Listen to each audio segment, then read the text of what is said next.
నమస్తే, welcome to Y news. 7 శనివారాల వెంకన్న విరాజిల్లుతో భక్తులు కోరిన కోరికలు తీర్చే ఏవి నగరం శ్రీదేవి భూదేవి సమేత శ్రీ కళ్యాణ వెంకటేశ్వర స్వామి ఇవాళ భక్తులకు నిజరూప దర్శనం ఇచ్చారు. ఆలయ ధర్మకర్త యనమల నాగేశ్వరరావు ఆధ్వర్యంలో ఆలయ ప్రధాన అర్చకులు స్వామి నిజరూప దర్శనం సందర్భంగా స్వామివారికి పంచామృత అభిషేకాలు, విశేష పూజలు గావించారు. జిల్లా నలుమూలల నుండి తరలివచ్చిన భక్తులు స్వామివారి నిజరూప దర్శనం చేసుకుని భక్తి పారవశ్యం పొందారు. జై శ్రీమన్నారాయణ. భక్త మహాశయులకు,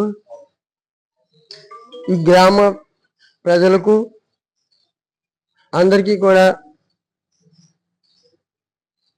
కాకినాడ జిల్లా ఏవీ నగరం తొండంగి మండలంలో వెలసి ఉన్న శ్రీదేవి భూదేవి శ్రీ కళ్యాణ వెంకటేశ్వర స్వామి వారి దేవాలయం సుమారు 8 సంవత్సరాల నుండి 9వ సంవత్సరంగా జరిపించడం జరుగుతుంది.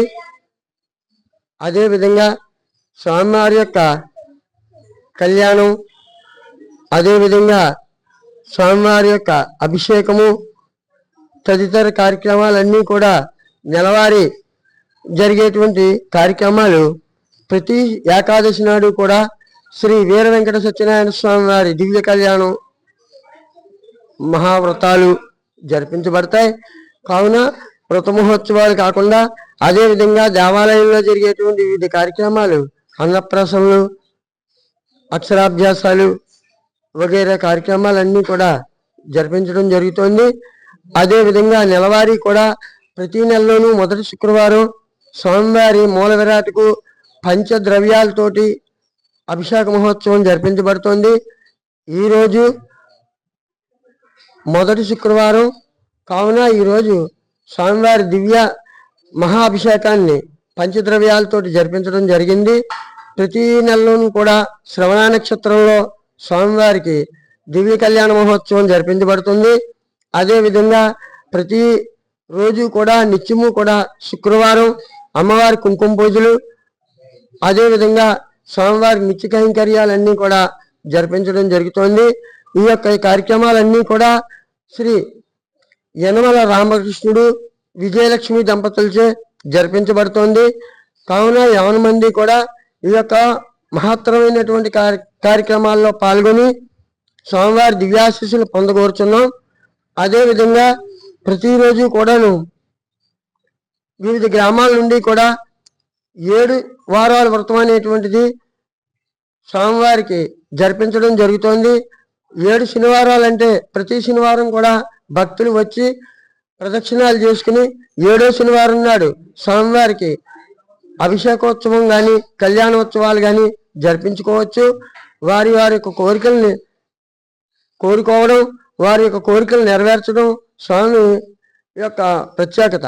కాబట్టి 50 మంది కూడా ఈ యొక్క కార్యక్రమాల్లో పాల్గొని 7 శనివారాలు కూడా జరిపించుకోవాల్సింది.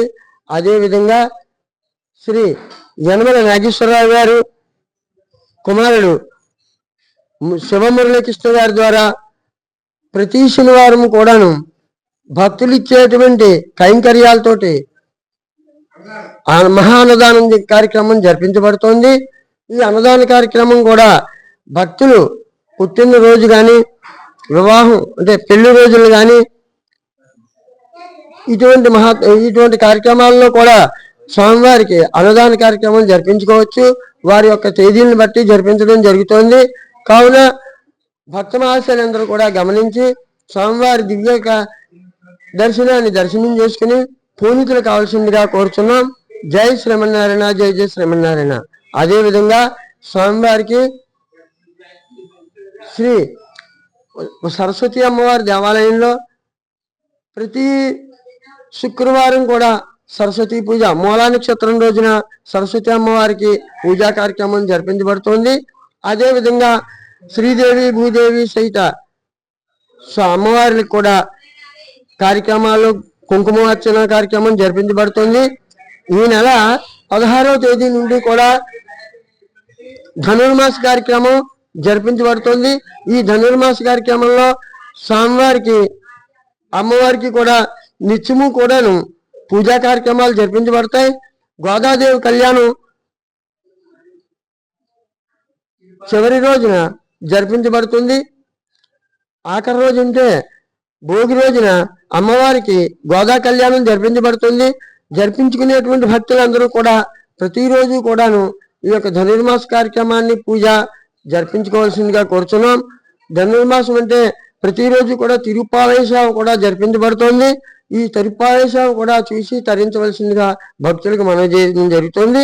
కావున 50 మంది కూడా భక్త మహాశైలందరూ కూడా గమనించి స్వామివారి దివ్య దర్శనం చేసుకుని పూనితులు కావాల్సిందిగా కోరుచున్నాం. అదేవిధంగా మన గ్రామంలో వేయించే ఉన్నటువంటి శ్రీదేవి భూదేవి సహిత కళ్యాణ వెంకటేశ్వర స్వామి వారికి ప్రతిరోజు కూడాను ఉదయము సాయంత్రము అర్చనా కార్యక్రమాలు పూజా కార్యక్రమాలు జరిపించడం జరుగుతోంది. అదేవిధంగా భక్తులు 50 మంది కూడా వచ్చి చూసి తరించవలసిందిగా కోరుచున్నాం. జై శ్రీమన్నారాయణ, జై జై శ్రీమన్నారాయణ. నా పేరు మణికంఠ. నేను హైదరాబాద్ నుంచి ఇక్కడ జాబ్ నిమిత్తం ఏవి నగరంలో విచ్చేసి ఉన్న అరబిందో సంస్థలో పనిచేస్తున్నాను. అరబిందో సంస్థలో పనిచేస్తుండగా నేను ఎక్కడ ఆలయంకి వెళ్దామా అని ఎదురుస్తున్నప్పుడు చక్కగా నాకు ఏవి నగరంలో ఈ వెంకటేశ్వర స్వామి ఆలయం కనిపించింది. ప్రతి శనివారం మేము దర్శిస్తున్నాం స్వామిని. మేము కోరుకున్న కోరికలు నెరవేరుతున్నాయి. అదేవిధంగా ఈ ఏవి నగరం ప్రజలు ఎంత భక్తులంటే ఈ చక్కగా ఆలయాలన్నీ చాలా బాగా నిర్మించుకున్నారు. ఏ పండగ జరిగినా, ఉత్సవం జరిగినా, అన్నదానాలు, అన్న సంతర్పణలు ఇవన్నీ కూడా చాలా గ్రాండ్ గా నిర్వహిస్తున్నారు. నాకు చాలా సంతోషంగా ఉంది. నేను ఇంత మారుమూల పల్లెటూరులోకి ఉద్యోగానికి వచ్చాను ఏంట్రా బాబు అనుకున్నాను వచ్చినప్పుడు. కానీ ఈ ఆలయాలు, ఈ భక్తి, ప్రజల యొక్క నీరాజనంలో స్వామి మీద ఉన్న ఈ భక్తి, అపారమైన భక్తిని చూసినప్పటికీ నాకు చాలా సంతోషంగా అనిపించింది. ఇక్కడ ఉన్నటువంటి ఏవి నగరంలో ఆలయాలు కానీ, ఈ చుట్టుపక్కల ఉన్నటువంటి ప్రజలు కానీ, వీళ్ళ యొక్క ఆతిథ్యం కానీ, వీళ్ళ యొక్క ఉత్సవాలు, వీళ్ళు జరిపే ప్రతి ఒక్కటి కూడా చాలా సంతోషంగా అనిపిస్తుంది నాకు. ఈ వెంకటేశ్వర స్వామి ఈ చుట్టుపక్కల ఉన్న గ్రామ ప్రజలు ఎంతో మంచి చేసుకున్నారని నేను ఆశిస్తున్నాను.